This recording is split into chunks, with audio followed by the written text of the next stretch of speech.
The trade Titans इस YouTube channel और Instagram account के अलावा हमारा कोई भी टेलीग्राम चैनल नहीं है। चलिए अब कौन सा फेयर वैल्यू गैप वैलिड होता है और कौन सा इनवैलिड होता है इसे जानते हैं। Number 1, fair value gap must be unmitigated. जब भी प्राइस चार्ट पर फेयर वैल्यू गैप बनाती है तो मार्केट उस गैप को भरने के लिए एक बार उस गैप की दिशा में आने की कोशिश जरूर करता है और उस गैप को भरने के बाद फिर से अपना पुराना ट्रेंड कंटिन्यू करता है। इसका मतलब प्राइस इस गैप को सिर्फ एक बार के लिए ही इस्तेमाल करती है। इसलिए एक फेयर वैल्यू गैप तब तक वैलिड रहता है जब तक कि वो अनमिटिगेटेड है, यानी कि उसका कभी इस्तेमाल ही नहीं किया हो। लेकिन अगर प्राइस किसी फेयर वैल्यू गैप को एक बार भर देती है तो वो मिटिगेट हो जाता है, जिससे भविष्य में वो हमारे किसी काम का नहीं रहता। इसी वजह से एक फेयर वैल्यू गैप सिर्फ एक ही बार इस्तेमाल होता है और अगर वो मिटिगेट हो गया तो हम उसे आगे के लिए कंसिडर नहीं करते। Number 2, candle closing in fair value gap. Market में बहुत बार प्राइस किसी फेयर वैल्यू गैप एरिया में आकर उसे रिस्पेक्ट करे बगैर नीचे जाते हुए उसे ब्रेक कर देती है और कैंडल की क्लोजिंग फेयर वैल्यू गैप के बाहर हो जाती है। अगर चार्ट पर इस तरह से सिचुएशन बनती है तो ये एक इनवैलिड फेयर वैल्यू गैप है जिसे हम अब आगे के लिए इस्तेमाल नहीं कर सकते, क्योंकि यहाँ प्राइस इस गैप के नीचे जाकर क्लोज हुई है। इसलिए अब हम यहाँ हमारे प्रीवियस ट्रेंड की डायरेक्शन में ट्रेड एंट्री नहीं कर सकते हैं। लेकिन अगर प्राइस नीचे इस गैप एरिया में आते समय एक लॉन्ग लोअर विक बनाकर कैंडल की क्लोजिंग अगर इस एरिया के 50% के आसपास या फिर उसके ऊपर करती है तो हम इसे एक वैलिड फेयर वैल्यू गैप मान सकते हैं और यहाँ ट्रेंड की दिशा में ट्रेड एंट्री का प्लान बना सकते हैं, क्योंकि यहाँ प्राइस ने इस एरिया से नीचे जाते समय रेजिस्टेंस फेस किया है, जिस कारण ये एरिया अब भी प्राइस को रिवर्स कराने की क्षमता रखता है, क्योंकि मार्केट ने यहाँ इस कैंडल के लोअर विक के जरिए नीचे मौजूद लिक्विडिटी को स्वीप किया है, जिस वजह से प्राइस यहाँ से वापस अपने पुराने ट्रेंड की दिशा में ट्रेड करने के चांसेस बढ़ जाते हैं। Number 3, use 50% area for bigger candles. कभी मार्केट में प्राइस जब बहुत समय के लिए एक एक्यूमुलेशन जोन में ट्रेड करती रहती है तो इस समय होने वाले ब्रेकआउट्स बहुत स्ट्रांग होने के कारण चार्ट्स पर बड़ी बड़ी कैंडल्स बनने से फेयर वैल्यू गैप का एरिया भी बड़ा हो जाता है।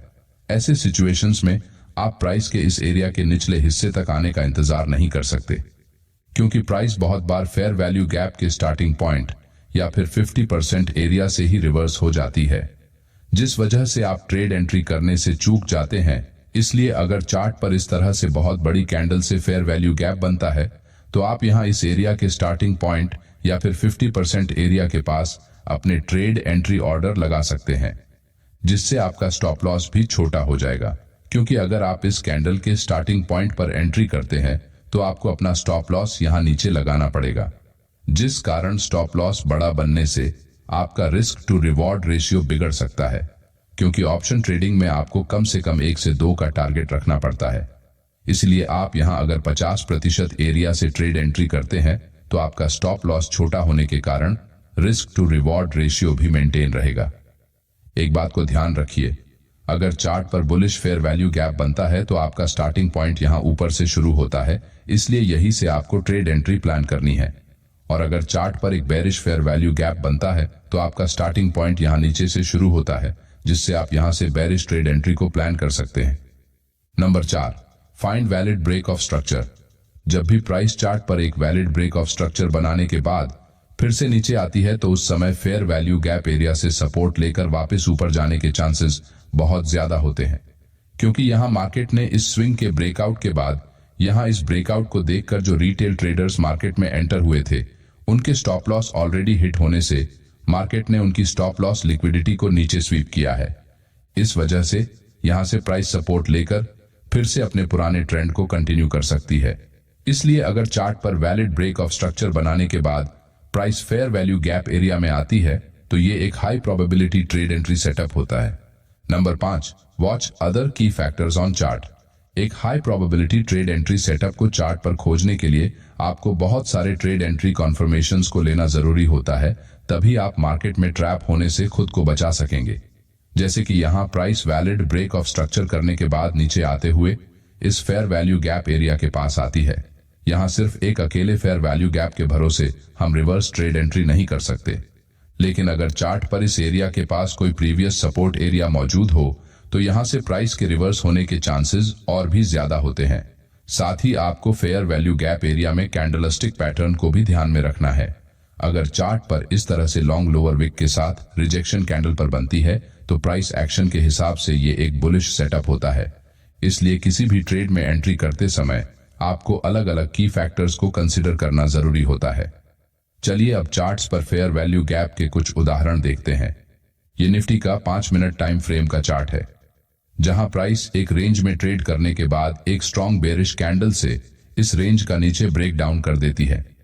अब अगर हम यहां सबसे आखिरी 3 कैंडल्स को इस तरह से मार्क करेंगे तो यहां पहली कैंडल का लो और तीसरी कैंडल का हाई, इन दोनों के बीच में एक बड़ा फेयर वैल्यू गैप या फिर प्राइस इंबैलेंस चार्ट पर बन रहा है।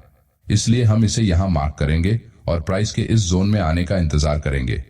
थोड़ी देर बाद प्राइस धीरे धीरे ऊपर बढ़ते हुए जैसे ही इस एरिया में आती है तो हम यहां बेरिश साइड का ट्रेड ले सकते हैं, क्योंकि चार्ट पर एक बेरिश फेयर वैल्यू गैप बना हुआ है। इस ट्रेड में हमारा स्टॉप लॉस यहां इस फेयर वैल्यू गैप के थोड़ा ऊपर या फिर इस बेरिश कैंडल के स्टार्टिंग पॉइंट पर रहने वाला है। थोड़ी ही देर में प्राइस इस एरिया से रिजेक्शन फेस करते हुए नीचे चली जाती है और हमारे प्रॉफिट टारगेट को हिट करती है। उसी दिन मार्केट नीचे से ऊपर आकर हमारे प्रीवियस स्विंग लो को ब्रेक करते हुए ऊपर क्लोज हो जाता है, जिससे यहां वैलिड चेंज ऑफ कैरेक्टर बनता है। अब प्राइस ने यहां ऊपर आते हुए कहीं पर क्या कोई फेयर वैल्यू गैप बनाया है, इसे हम चेक करेंगे। यहां से लेकर यहां तक चार्ट पर सिर्फ इस लेवल के पास एक ही valid fair value gap chart पर बना है, जो कि बहुत छोटा है।